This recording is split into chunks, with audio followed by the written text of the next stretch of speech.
the School of Roch. Check them out all the time at MASNsports.com. And Roch, as we saw the lineup, once again, Buck Showalter has J.J. Hardy batting leadoff. I was talking to a couple of scouts in the press box before coming out to the set, and they like Hardy in that leadoff spot. He does everything maybe except steal bases. What is this, a short-term solution to we don't know how long Brian Roberts is going to be out? Right. Well, he didn't hit a home run in the first inning last night, so I think they should end the experiment.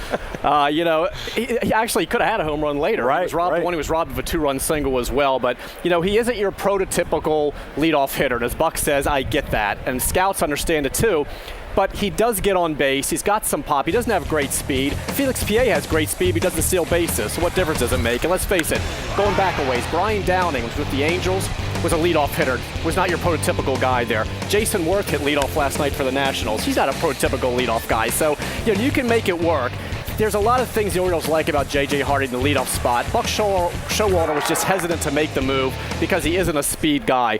Very important, though. Buck says J.J. is comfortable in that role, and that's important because P.A. really wasn't. P.A.'s more comfortable hitting lower in the order, whether that's just because he feels like he has to change his approach too much hitting first. Some guys just really aren't cut out for it. They're not comfortable with it. J.J. is, and he's getting on base. So right now it looks like he is the guy, at least as far as we know till Brian gets back. We don't know how long Brian's going to be out, and as Buck always tells us, there aren't a lot of other options. Robert Andino is like the other guy right now, and they kind of like him batting ninth, having J.J. bat first. It's working right now, and I like that too. Andino gets on base, and you bring up Hardy, who again has got a little bit of pop, 6 home runs this year. So Torres had 3 in his 2 seasons as a shortstop, so they like what he brings there. I think it works for him hitting leadoff. Not prototypical, but it works. And this has to be a very beneficial trade that Andy McPhail made to get J.J. Hardy into the system, because Manny Machado is at Delmarva. He's soon to be promoted to Frederick, but we don't know how many more years it will be before Machado is in the picture at the big league level. What about signing J.J. Hardy to an extension?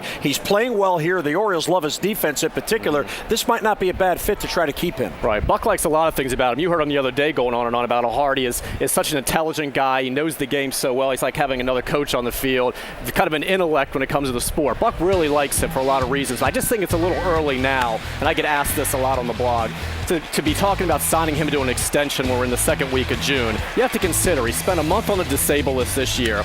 He made 2 trips to the DL last year, and he only appeared in 115 games the year before. So there were some durability issues. So I think the Orioles want to see how he makes it through these next few months. They like everything else about him, but let's see how he holds up here before you go and make that kind of commitment to him. The other thing to consider is, does J.J. want to stay here? It is his choice. You could offer him a multi-year contract. He doesn't have to accept it. He has to figure out whether he thinks his team's a contender. Is he comfortable here, which he seems to be.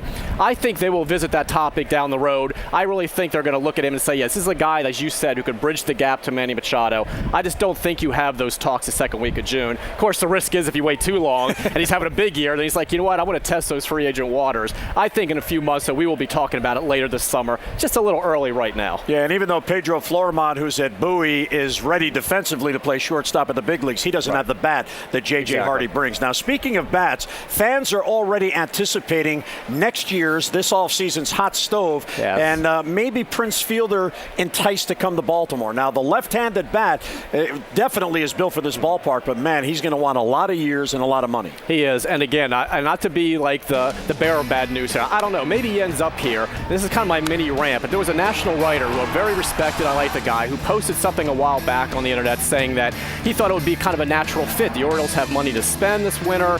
They need a first baseman long term. They need a power hitter in the middle of the lineup. And I say, well, they need that every year, and they've had money to spend. I mean, Dave Tremblay was screaming for that, and he ended up with Garrett Atkins. So I don't think this is anything new this winter. All of a sudden, there's the money to spend. They have not been inclined to back up the truck for one player at this point. So, and he's going to want, we're reading about maybe $200 million. He's represented by Scott Boras. Are the Orioles willing to make that kind of commitment to Prince Fielder, who is the size of the truck they'd be backing up, by the way, to give him that kind of money? Again, maybe it happens. It would just be going against the pattern they've established this point, where they say we can take that money and spread it out in other areas. Now, if they suddenly think, hey, we're one big bat away, maybe they're inclined to do that. But I'm not getting my hopes up just because it's kind of the connect the dots. They need these things. He's out there. He's the guy. Or an anonymous GM said, the Cubs or the Orioles would be logical fits. It's all speculation right now. I know they like him enough that they talked to the Brewers at the winter meetings briefly, kind of doing their due diligence. They met with him just to see what his availability might be, that sort of thing. But he's going to test the free agent water. Scott Boras guy, of course. $200 million. Do you see the Orioles shelling out $200 million for Prince Fielder? I don't think so. I'm just saying. I would love to see it, but I don't see it happening unless his price comes down or they just go ahead and change their pattern completely. All right, I'm a little disappointed. When I was up at 6 a.m. doing my prep work, I sent you a comment to your blog and you didn't post it. What are you sleeping in on Sunday morning? on Sundays. Can you believe man, that? Where's your commitment I here? know. I'm sorry. Ron Kabako, check him out. Eventually, he'll post your comments at MASNsports.com. It's on his time, not ours.